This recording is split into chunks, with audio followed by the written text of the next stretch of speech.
600 meters of solid rock sit above your head. Not soil, not loose ground, an entire mountain.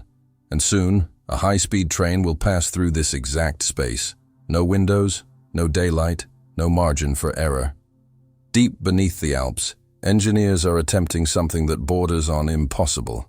They are drilling straight through one of Europe's most powerful natural barriers to connect two of its largest economies faster than ever before: France and Italy. On the surface, the distance between Lyon and Turin does not seem extreme. But what maps fail to show is the wall of stone standing between them. For centuries, these mountains controlled how people moved, traded, and lived. Roads twisted through narrow passes. Railways climbed steep slopes. Landslides, weather, and gravity slowed everything down. Even today, most freight between France and Italy still moves by truck. Millions of vehicles crawling across mountain roads, burning fuel, and filling Alpine valleys with pollution. So Europe made a decision. Instead of going around the Alps, they would go straight through them. What you are about to see is not just a tunnel. It is a $29 billion gamble against geology itself. A mega-project that demands drilling through unstable rock, pressurized water, and ancient fault zones. In some sections, more than half a kilometer of solid mountain presses down from above. One failure could flood the tunnel, collapse entire sections, or delay the project for years. And yet, the work continues. Machines weighing thousands of tons are cutting through stone, millimeter by millimeter. Explosives are detonated in carefully controlled blasts. Vast underground chambers, large enough to feel like cathedrals, are being carved beneath the Alps. All of it invisible to the world above. Most people crossing these mountains have no idea what is happening beneath their feet. No idea that two massive tunnels, stretching for more than 50 kilometers, are being driven toward each other from opposite sides of an international border. When they finally meet, they will form the longest base rail tunnel ever built. But this project is not only about speed, it is about removing nearly 1 million heavy trucks from mountain roads every year. About cutting carbon emissions on a continental scale. About reshaping how Europe moves people and goods for generations to come. At the same time, this tunnel has ignited fierce opposition. Local communities fear environmental damage. Protesters question the cost. Governments debate timelines, budgets, and whether this project should exist at all. So the real question is not whether this is impressive. The real question is this: how do you drill through a mountain range like the Alps without breaking the land above it, the systems around it, or the countries paying for it? This is the story of the Lyon-Turin megaproject, a race against rock, water, time, and gravity. And to understand how something like this is even possible, we need to start with why Europe believed there was only one way forward: straight through the mountain. Why this tunnel had to exist. On a map, Lyon and Turin look close. Two major cities. Two major economies, separated by just a few hundred kilometers. But maps hide the problem. Between France and Italy rises one of the most unforgiving natural barriers on the continent, the Alps. For centuries, these mountains dictated how Europe moved. Trade followed narrow valleys. Roads twisted along dangerous passes. Railways climbed steep gradients, slowed by curves, gravity, and extreme weather. Even today, crossing this border is far from simple. The fastest road routes funnel traffic through a handful of Alpine corridors. Day after day, thousands of heavy trucks climb into the mountains, burn fuel at altitude, and descend into the next valley. Despite modern Europe, despite advanced logistics, nearly all freight between France and Italy still relies on roads. That dependence comes at a cost: congestion, air pollution trapped in narrow valleys, noise in regions once defined by silence, and an infrastructure system permanently vulnerable to landslides, snow, and rockfall.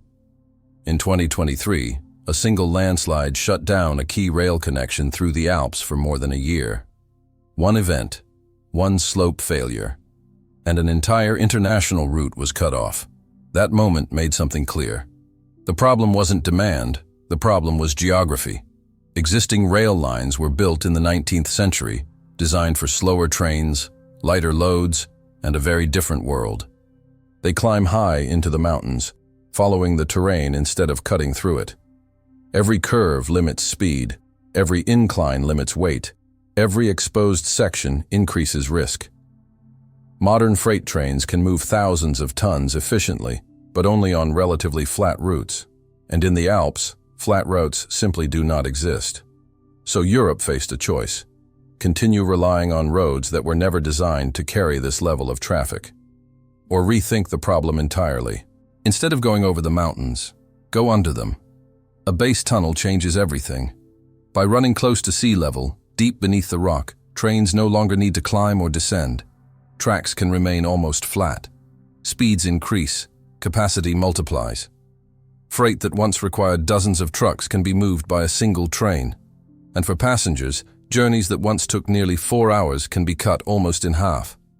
This is why the Lyon-Turin project exists, not as a luxury, not as a shortcut, but as a structural correction to a problem Europe has lived with for centuries.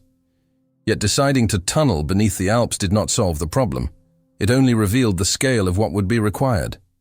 Because choosing to go under one of the world's most complex mountain ranges means facing something far more unpredictable than traffic or politics. It means facing the mountain itself. And before engineers could even think about speed, trains, or carbon savings, they first had to answer a much more dangerous question. What exactly is waiting for them inside the Alps? What the Alps are really made of? From the surface, the Alps look solid, ancient, stable, unmoving, but that image is an illusion. Beneath the snow, forests, and valleys lies one of the most geologically complex regions on Earth. The Alps are not a single block of stone. They are a chaotic collision zone. Millions of years ago, the African and Eurasian tectonic plates began pushing against each other. Instead of one plate sliding cleanly beneath the other, layers of rock folded, fractured, and stacked like a crushed deck of cards. What remains today is a mountain range made of contradictions. Hard, crystalline rock sitting next to crushed sediment. Stable formations followed by zones that behave like flowing sand. Ancient faults that can suddenly reactivate under pressure. And pressure is everywhere. At the deepest point of the Lyon-Turin base tunnel, there will be more than 600 meters of solid rock above the trains. That weight generates immense stress. Rock that appears stable at the surface can explode inward when pressure is released. Water trapped for thousands of years can burst into tunnels without warning. Temperatures rise as you go deeper, creating an environment that pushes both machinery and people to their limits. This is why tunneling through the Alps is not just digging, it is negotiation. Before a single meter of the main tunnel could be excavated, engineers had to understand what they were dealing with. They drilled exploratory tunnels. They bored pilot shafts. They mapped fault zones and water channels in extreme detail. And even with all that preparation, uncertainty remained. Because no technology can see perfectly through kilometers of mountain. Every advance underground carries risk. One wrong assumption about rock quality can stall progress for months. A sudden water ingress can flood entire sections. A fault line can force engineers to redesign everything mid-project. That uncertainty is why the tunnel is not built using a single method. In some areas, the rock is strong enough to be cut cleanly by tunnel boring machines. In others, the mountain is so fractured that machines would become trapped or destroyed. There, engineers must return to an older, more dangerous approach. Drill, explode, reinforce, repeat. Every section of the tunnel requires its own strategy. And sometimes, the mountain decides the rules without warning. This is what makes the Lyon-Turin project fundamentally different from tunnels built under cities or oceans. Cities are predictable. Seabeds are mapped. Mountains are alive. They shift, they crack, they leak. And once you enter them, there is no easy way back. So before trains can ever pass beneath the Alps, before concrete linings and ventilation systems, the first battle must be won against geology itself. And the only way forward is to go inside the mountain and confront it directly. The moment you enter the mountain. There is a moment when tunneling stops being theoretical. A moment when maps, models, and simulations no longer matter. It happens the instant the mountain opens. At the tunnel portal, daylight ends abruptly. The noise of the surface fades, and the scale of what lies ahead becomes impossible to ignore. From this point on, every meter forward must be earned.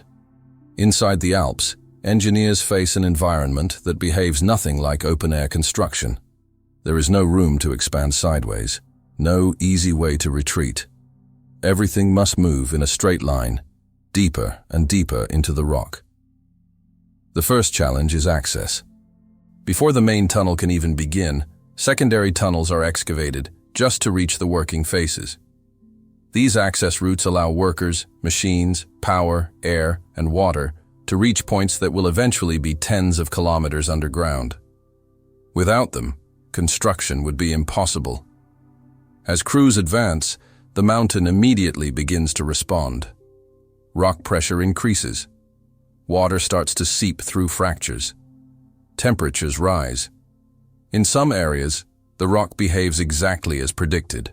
In others, it fails without warning. Entire sections can collapse inward, if not supported immediately. That is why reinforcement begins the moment rock is exposed. Steel ribs are installed. Shotcrete is sprayed against jagged surfaces. Sensors are embedded into the walls to monitor movement measured in millimeters. Every reading matters, because underground, small changes can signal big problems. And this is where time becomes a critical factor. The longer fresh rock remains unsupported, the higher the risk of deformation. But moving too fast introduces danger as well. Each step forward must balance speed against safety. This is why progress is measured not in kilometers, but in meters per day. Sometimes less. At the same time, logistics underground become a project of their own. Excavated rock must be removed continuously. Supplies must arrive on tight schedules. Air must circulate constantly to keep the environment breathable.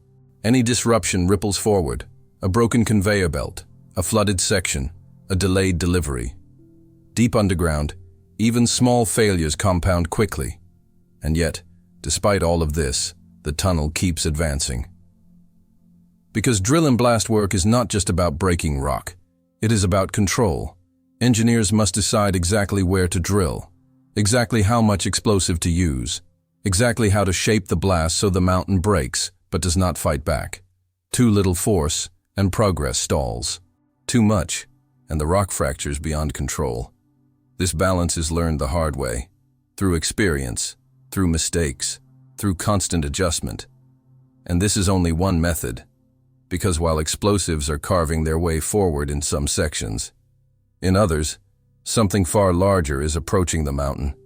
Something designed not to fight the rock, but to consume it. The machine that eats mountains.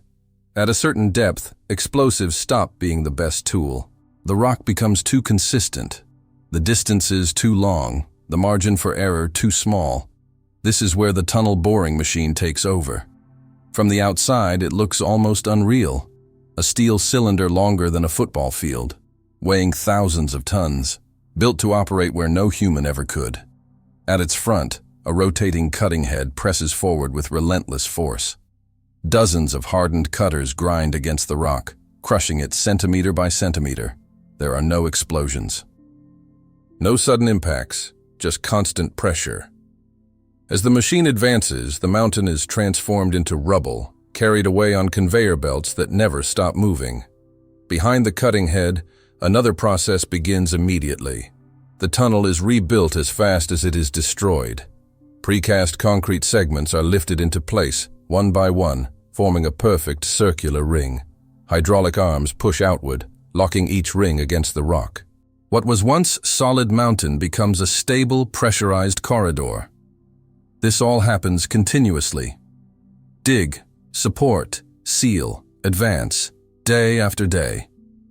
But the machine does not decide where it goes. That responsibility belongs to engineers monitoring every movement in real time. Laser guidance systems track alignment with millimeter precision. Sensors measure torque, pressure, vibration, temperature. If the machine drifts even slightly, corrections must be made immediately.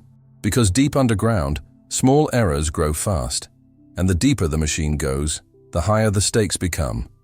Geology changes without warning. Ancient fault lines appear. Water pockets burst open under pressure. When that happens, the machine must slow down or stop entirely. There is no reverse gear for a mountain. Once a tunnel boring machine commits to its path, the only way out is forward. And somewhere ahead, buried beneath hundreds of meters of rock, two machines are heading toward the same invisible point. They will meet underground, with no room for error. Building a factory underground, a tunnel boring machine does more than dig. It creates an entire industrial system beneath the mountain. Once fully operational, the space behind the cutting head becomes a moving factory, stretching hundreds of meters underground. Every function needed to build a railway tunnel happens here, far from the surface. Concrete segments arrive continuously, transported deep into the tunnel on specialized rail systems. Each piece weighs several tons and must be positioned with absolute precision. 8 segments form a single ring. Thousands of rings form a tunnel. There is no room for delay. If segment delivery slows, the machine must stop. If the machine stops, pressure builds. And when pressure builds underground, risk follows. At the same time, excavated rock flows out of the tunnel on conveyor belts, running day and night. Millions of tons of material must be removed, sorted, and processed. But waste is not simply discarded. More than half of the excavated rock is reused, crushed and graded, turned into aggregate for concrete, built back into the tunnel that removed it. The mountain becomes its own construction material. Power systems run continuously to keep everything alive: lighting, ventilation, hydraulics, monitoring equipment. Without electricity, work stops instantly. Air is pumped in through vast ventilation systems, replacing exhaust gases and dust with breathable oxygen. Temperature and humidity are controlled to protect both people and machinery. Every person underground is tracked. Entry and exit are logged. Location tags monitor movement. Emergency systems stand ready for scenarios no one wants to face: fire, flooding, structural failure. Because underground, help cannot arrive quickly. Everything must be anticipated. And despite all this automation, human presence remains essential. Teams work in rotating shifts, guiding machines, inspecting segments, adjusting systems, solving problems as they appear. There are no shortcuts here. Every meter of progress is the result of thousands of coordinated actions happening in perfect sequence. This is why tunnel construction is measured in patience. Weeks of planning for meters of progress. Months of work for sections that will never be seen by the public. And still, this underground factory keeps moving forward. Because beyond the machinery and logistics, another challenge is growing. One that cannot be engineered away so easily. The deeper the tunnel goes, the more the mountain pushes back. When the mountain pushes back, no matter how advanced the machines are, the mountain is never passive. Every meter forward reveals new geology, new pressures and new risks. Beneath the Alps, engineers are not cutting through uniform rock. They are crossing more than 80 distinct geological zones. Each one behaves differently. Some layers are hard and stable, allowing the machine to move steadily forward. Others are fractured, crushed by ancient tectonic forces, ready to collapse the moment pressure changes. And pressure is everything down here. In some sections, there are 600 meters of solid rock above the tunnel roof. That weight presses constantly, silently, without warning. If the surrounding rock shifts too quickly, it can squeeze the tunnel inward. Steel bends, concrete cracks, machines can become trapped. This phenomenon is known as rock convergence, and it is one of the most dangerous threats in deep tunneling. To fight it, engineers monitor the tunnel in real time. Sensors measure deformation in millimeters. Lasers track movement. Data streams to control rooms on the surface. If the mountain begins to move faster than expected, everything slows down. Sometimes, excavation must stop completely. In other areas, water becomes the enemy. The Alps act like a massive sponge. snowmelt and groundwater seep deep into the rock. As tunnels cut through these layers, water finds the weakest path. It pours in, not as gentle drips, but as sudden bursts under high pressure. Rather than fighting the water, engineers manage it. Drainage systems guide it away from the tunnel face. Pumps run constantly. Water is collected, treated, and reused to control dust and cool machinery. Underground, water is not just tolerated. It is engineered into the process. But geology is unpredictable. Even after years of exploratory drilling, surprises happen. A fault zone appears where none was expected. Rock quality changes abruptly. A stable face becomes unstable in hours. This is why parts of the tunnel still rely on drill and blast, even in the age of massive TBMs. Explosives allow engineers to adapt instantly. They can change tunnel shape, reinforce weak zones, advance carefully through unpredictable terrain. Progress slows, but safety survives. Every decision underground balances speed against risk. Because one mistake here doesn't just delay a project, it can trap machines forever, end careers, or cost lives. And yet, despite all of this, the tunnel continues, meter by meter, ring by ring. Because the greatest challenge isn't just digging through rock, it's doing it safely, for more than 50 kilometers. The price of digging through a continent. Projects like this are not measured only in kilometers. They are measured in money, politics, and patience. By the time this tunnel is complete, its cost will exceed $29 billion. That number alone makes headlines, and it fuels one of the most intense debates surrounding the project. Because beneath the engineering triumph lies a simple question: is it worth it? Supporters argue this tunnel is not just infrastructure, it is a long-term economic correction. Right now, 92% of freight moving between France and Italy travels by road. Millions of trucks grind their way over mountain passes every year. They are slow, they pollute heavily, and they are vulnerable to landslides, weather, and closures. One major landslide in 2023 shut down existing rail links for more than a year. This tunnel changes that equation. Freight trains will carry nearly 3 times more cargo than current rail routes. Passenger journeys will be cut by almost 2 hours. And once operational, up to 1 million trucks per year could be removed from Alpine roads. That translates to massive emissions reductions across Europe. But critics see something else. They see a pristine Alpine valley transformed into a construction zone. They see years of blasting, drilling, traffic, and disruption. And they ask why a second railway is needed when one already exists. Protests have followed the project for decades. Some have turned violent.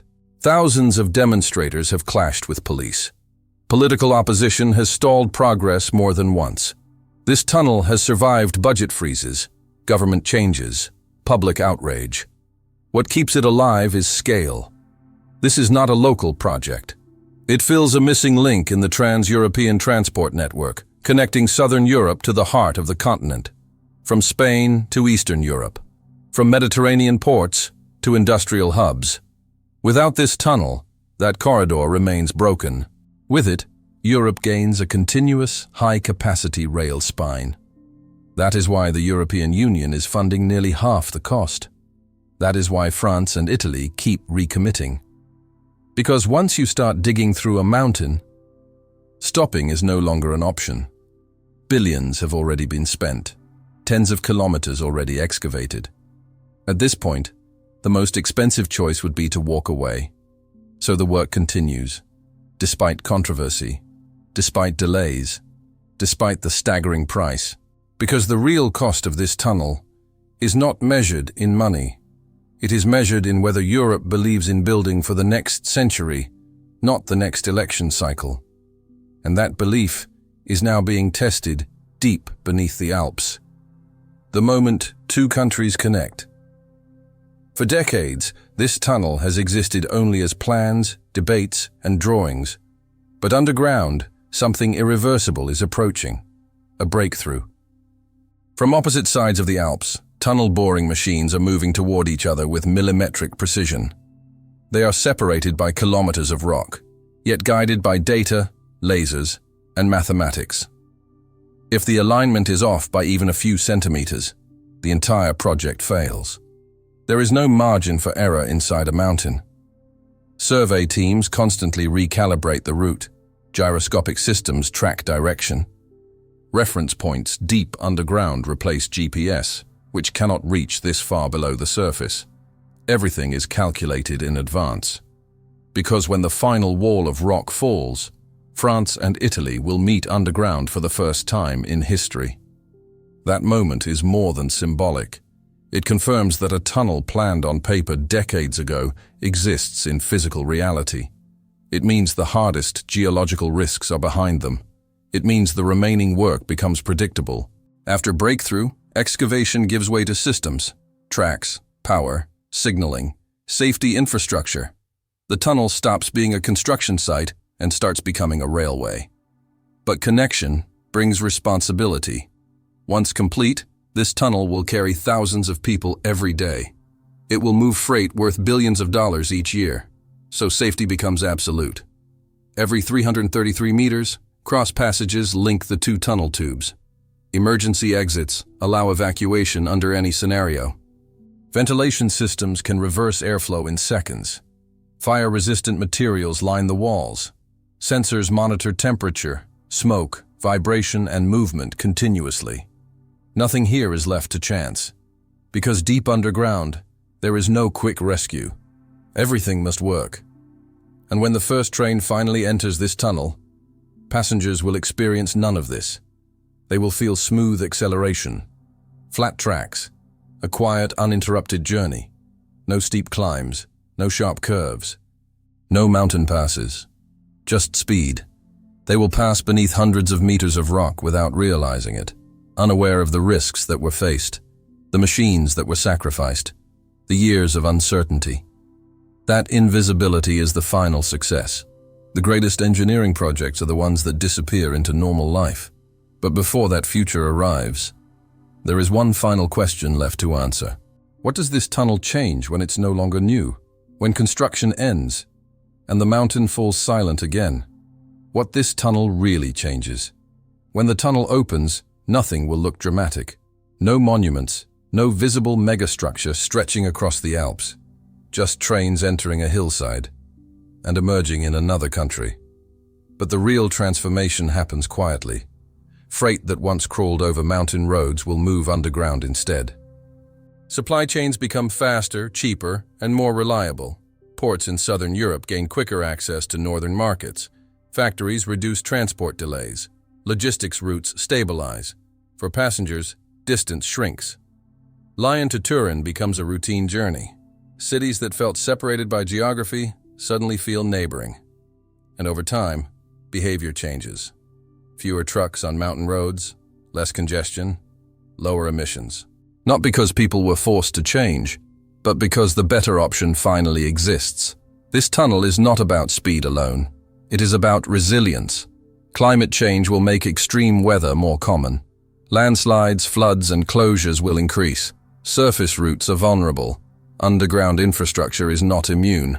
But it is far more controllable. And there is another shift, less visible, but equally important. This project redefines what modern engineering looks like. Not flashy, not iconic, but precise, quiet, enduring. A structure designed to operate for over a century with minimal intervention. A system that future generations will rely on without ever questioning how it was built. That is the paradox of great infrastructure. When it works, it disappears. And yet, decades from now, when trains move freely beneath the Alps, when Europe feels more connected than ever, this tunnel will still be there, holding back a mountain, moving a continent, silently proving that sometimes the most world-changing structures are the ones we never see.